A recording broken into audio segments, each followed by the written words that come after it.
What's up, everyone? It's Bones here. In today's video, I'll be doing one of my quarterly tier list videos, and these are videos I like to use as a report card strategically placed in between months where an list or a new product just released or still has a bit of a ways off before coming into the TCG. Anyways, if you're a fan of new set coverage, in-depth combos, quarterly tier lists, and the potential of more fun stuff coming into the channel, then summon out the ace monster of your deck and take it on a date. But before that, go into the thumbs up and subscribe button's pockets by clicking on them so that you aren't the one paying for your meals. Before I start, tier 1 will be what I think the best deck is, and maybe a different format could either mean it isn't a great pick right now, or it just has new support coming out later on to increase your chances of doing better with the deck that we have is Tri-Brigade, and this is a deck with many different variants. You can play the Lyralust version, Sprite, and Punk to name some of the more popular variants. While it doesn't hold the powerhouse status it once had because of Trident and the Samorg link being gone, I think this is a nice deck to put on the Rogue option for people looking to weigh their options while trying to dodge a potential update to our ban list. The second deck is Mana Diem, and while it may very well be the best true combo deck of the format, that doesn't necessarily equate in a high placement for a tier list.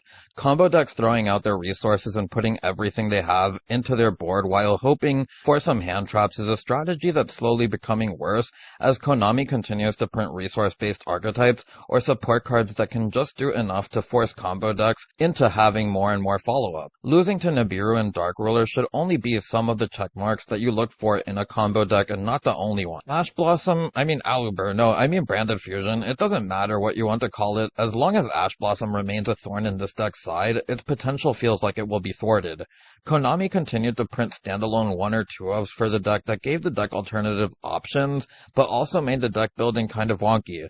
That doesn't help a deck could already see a very weak turn 1 when all you see is Albaz and some going second cards or dead engine pieces. While I really want to put this in Rogue, its ceiling is enough to keep it at tier 3. Battle and Boxers, the first new deck and engine I'll be covering in this video. Uppercut or search Sparer, then go into Dempsey to get Flamvel counter for that spell Trap Negate is nice. It can also get you a Sparer for Isolde plays off of any 2 level 4s, but outside of Infernobles and maybe some weird super heavy version of the deck where you turbo out level 4s with your Waka Flocka adding your big Benkei for the Soul Piercer and that kind of stuff, I see doing better for those decks rather than Battle and Boxer.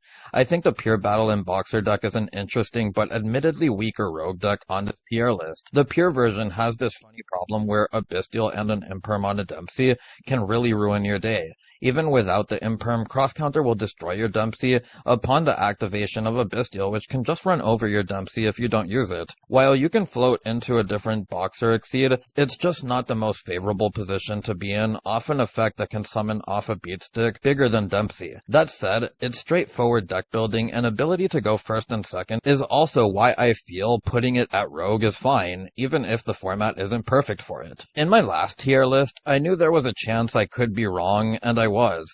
Dragon Link made a strong comeback this format, with Bystials returning to the forefront, giving an already solid deck more favorable interaction. Consistency isn't a problem, and what feels like in-engine hand traps are enough to put this deck into what may turn out being a pretty sizable. The next deck that we have is Infernobles, and I've seen plenty of variants of this deck using 60 cards with Connector, more extenders, and more going second cards. Of course, there's the 40 card build along with Battle and Boxer and Revolution Synchron for even more variety. While Isolde is still a choke point, I'd argue the deck's biggest weakness now is losing to itself, as seeing a monster plus an equip or museum is pretty important, and just seeing 2 of those can make going second challenging depending on the matchup and what staples are being played. A deck worthy of a high-end Rogue spot, but I wouldn't go beyond that with our current card pool. Chimera is a deck that I feel is a little bit overhyped in my opinion. Its ability to amass resources with its strong engine are very nice, but it has 2 major choke points, Baphomet and Branded Fusion. People have tried other variants to circumvent that issue, in turn taking away some of its going second capabilities. Guardian Chimera Turbo is fun, but I don't trust it in a sustained period of time until more new cards come out. For that, bottom of tier 3 or about the top of Rogue is a solid placement for this deck in my opinion. The next deck is Crystal Beasts, a deck that's combo ceiling has suddenly skyrocketed.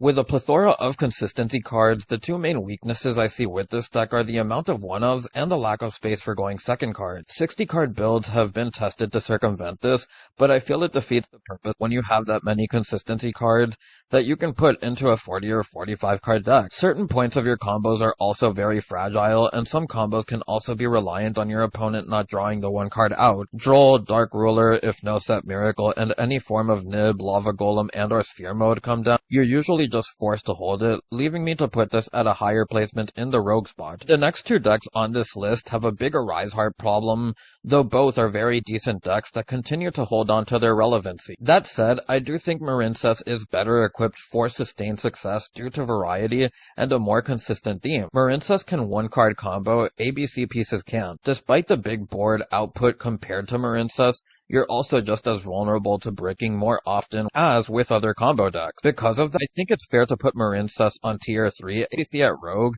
It might be weird to see Boxer and ABC on the same tier, but going second cards with consistent ways to 1-2 card combo are very important for sustained success in the modern era of Yu-Gi-Oh! Sky Strikers are a deck that thrives off consistency and ability to play in-engine going second cards along with whatever else it really wants. It is a deck that will be taken as far as its pilot, and that said, there's still limitations. Strikers are 4 years old now, and we got them back in Master Rule 4. With Master Rule 5 and an abundance of new decks coming out that can compete with it or are just flat out better, is what puts Strikers right at the Rogue tier for me. Circular to 1 was the hit that was needed to halt the deck, but certainly was not enough to kill the deck. Without extra copies of Circular, the deck isn't able to push through and grind as much as it used to, but undeniably can still make strong boards. With a main deck that allows for room for flexibility, I think a solid spot would be somewhere in between the bottom of tier 3 and Rogue, but I think Rogue is a more fair assessment of what the deck is right now. Blackwings are really only here because of a feature match that happened a couple of months ago. But seriously though, another combo deck that ends on some really cool boss monsters with random additional effects like Chinook and Shangra, which provide in-engine interruptions to pair with them. The deck has space to play going second cards, and some decks really just struggle against 3k monsters unaffected by card effects. A very fun rogue deck worthy of a mention. Dark World would likely be tier 1 or high 2 if Arise Heart, Shifter, and Droll didn't exist. Unfortunately they do, and even if Arise Heart gets hit, the existence of Droll and Shifter have since the structure deck made it relevant again. Too strong of a deck to put in the maybe a different format category, but just hindered enough to put them at tier 3 because of just how impactful those cards affect the strategy and their current popularity. Rescue Ace was projected to be a top deck in the TCG, but turns out Turbulence getting hit by Imperm is just as detrimental as Ash on a branded fusion. The deck doesn't really have solid counters to board wipes, and thanks to that and all the names that you need to play for Turbulence, I think Rogue is a fair categorization for this deck. If anybody ever bullied you and now you're friends with them, think of this deck as some friendly payback. Between the Welcome Traps, Ariana, and Lady, there's a lot of consistency to go around. Prosperity is also still at 3. The Furniture build is overtaking the trap-heavy version, as being able to search one of your power traps off Lady can still quickly end a turn, or even a game. I'll place this deck at high tier 2 with potential for tier 1. Poltergeist is yet another deck with a recent glow-up. Similar to Trap Tricks, the deck can combo a little bit now. Though I'd like to think that the synergy between Faker and cards like Imperm and Evenly make this deck a little bit better going second. Protocol and Skill Drain are still a powerful duo. Rivalry has matchups where it can just win you the game outright, but even with those upsides, I do think putting Geist at the high end of Rogue tier feels about right. Some hands you just get good old Altergeist hands, where you don't see combo cards, and cards like Malwisp, Revitalization, and stuff like that added more cards you don't really want to see, especially with Haunted Rock being a more important piece because of the Adminia combo. It's not a deck to take lightly though, and any deck at the top of Rogue right now is very close to tier 3. While Gold Pride seemed to have the tools to fortify a spot on the lower end of tier 2 or higher end tier 3, even though insignificant to the boards you make, the life points can still come up. Some hands can be awkward, especially going second,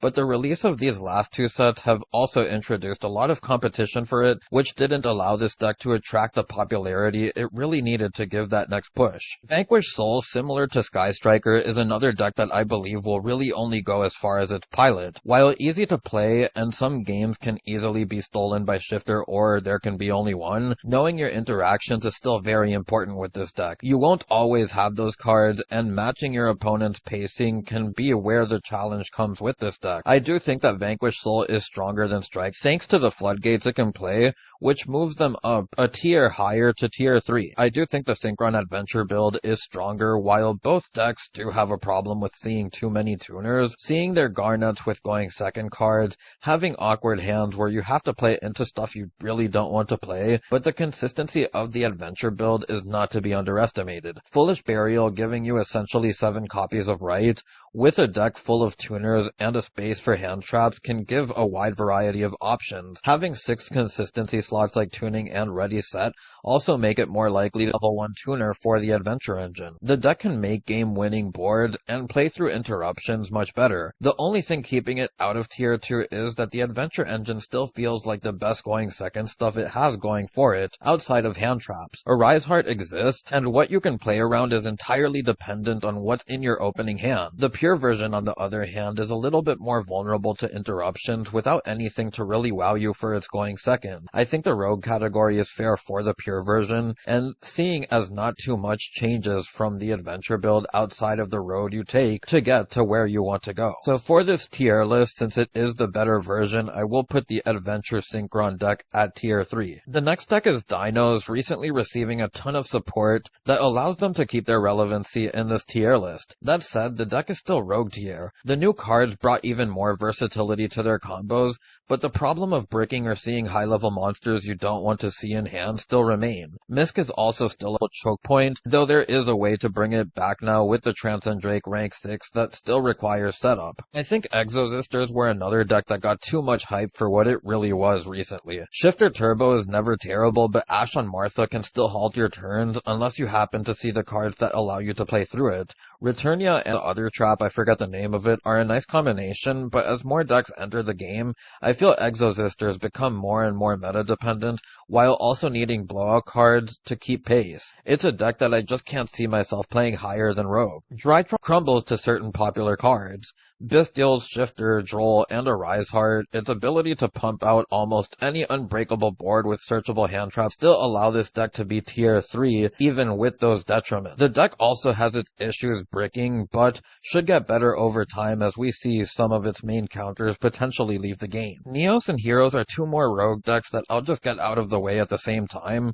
Omni and Destiny have a bigger weakness to Bestials, but Neos is a deck that still feels a bit flimsy for what our current game requires in order to compete. While we can probably expect more support cards, I don't want to put either of these decks too high, as things are likely to get rougher come the next core set. Purely is a deck that not everyone will do well with, but the Little Nor is still a very good card. A deck that requires a knowledgeable pilot is the only thing that keeps it out from being a dominant deck in my opinion. While the deck does still have its own problems, like having your Nor get outed only to get OTK'd right after, is something that is enough to keep it out of tier 1 for me.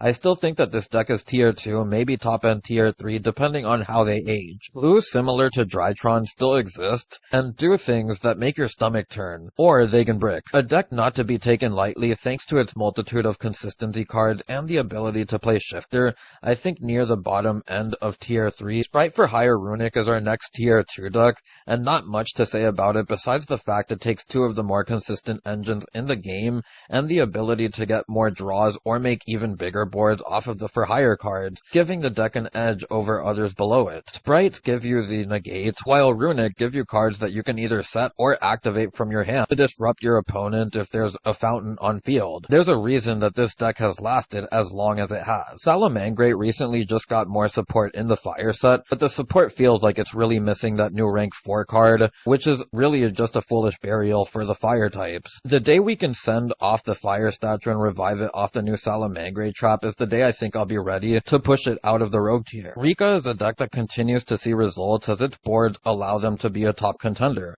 Loki being a one-card combo with access to being able to tribute your opponent's stuff through the field spell, and having an in-archetype Grave Negation through Princess, I think it's called, give this deck the power to hold on to that tier 2 spot. Therions also give you a negation to protect those boards. Unchained is another deck that recently got a good wave of support with added consistency through Sharvara. Yama being a Link 2 that kind of does everything, I think it's fair to say that we can take this deck a bit more serious now. I have them at tier thanks to their ability to combo off with a plethora of their 2-card combos and the sufficient space to play going second cards. This is a deck that can creep up to that tier 2 slot though. Optrix isn't as popular as it was about a year ago, and the deck still really wants to go first. That said, Sarah and Rafflesia can still be difficult to deal with, especially with added back row. Rogue is a fair assessment, as this is a deck with a very high ceiling turn 1, but a low ceiling going second. Recently, the Yu-Gi-Oh community thought it found the One Piece with Runic Plunder.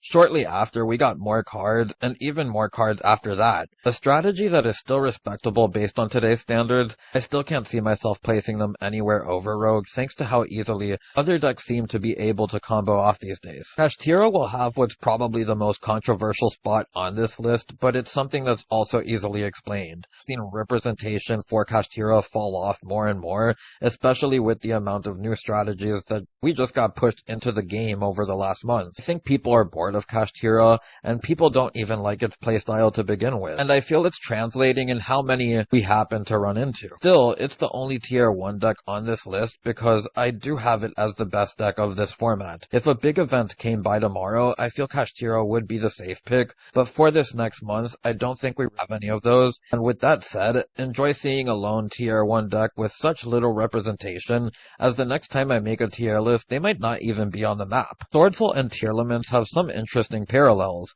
Not only have the Mighty fallen, but they feel like skillful and somewhat mid-range based decks that consistently that they want to do. That said, Swordsoul requires you to have an extra worm to reveal, discard, or banish, while Tearlaments depend on good mills. I think the tier 3 slot is a fair assessment for both of these decks, but the only thing potentially pushing Tearlaments higher is the Manadium hybrids or any other Visas lore deck. It might also be worth to keep an eye on it post Agov. I feel proud of myself for calling out Dogmatica as the best rogue deck out of Photon Hypernova. The amount of consistency cards it has is respectable, but the extra deck ripping can just FDK some decks. With weaknesses to Droll, Shifter, and Arise Heart, and end boards that aren't all too unbreakable, I think Rogue is a fair placement for a deck like this. Super Heavy Samurai is the next deck, and before I continue, I think it's really cool that in 2023, we're seeing a tier list with recently released Battle and Boxer and Super Heavy Samurai support. While the Super Heavy Samurai stuff is definitely more combo-oriented, I don't think it really separates them too much in power.